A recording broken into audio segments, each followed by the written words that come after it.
Mes parents m'ont obligé à regarder mon frère mourir. Mon frère était malade depuis longtemps.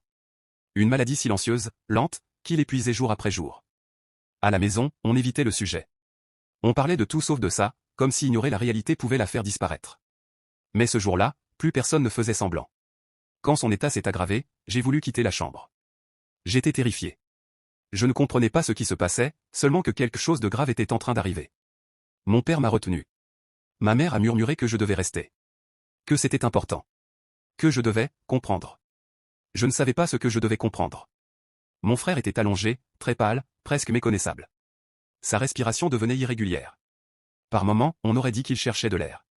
Ses yeux se sont posés sur moi. Ce regard, je ne l'oublierai jamais. Il n'y avait pas de colère. Juste une immense fatigue et peut-être une forme de pardon. Je voulais fermer les yeux. Je voulais disparaître. Mais mes parents étaient là, derrière moi, comme des gardiens. Regarde, a dit mon père. Tu dois voir, a ajouté ma mère. Puis tout s'est arrêté. Le silence a rempli la pièce d'un coup. Un silence lourd, définitif. J'ai mis quelques secondes à comprendre que mon frère venait de mourir. Ma mère a éclaté en sanglots. Mon père est resté figé. Et moi, j'étais toujours là, incapable de bouger, avec cette image gravée dans la tête. Après ça, personne ne m'a jamais demandé comment je l'avais vécu. Mes parents ont dit que c'était une leçon de vie.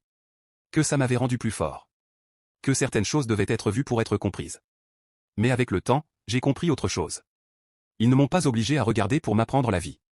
Ils m'ont obligé à regarder pour ne pas être les seuls à porter cette image. Parfois je me demande s'ils ne se sentent pas eux-mêmes responsables de sa mort, mais je sais bien que je ne pourrai sûrement jamais avoir de réponse à mes questions.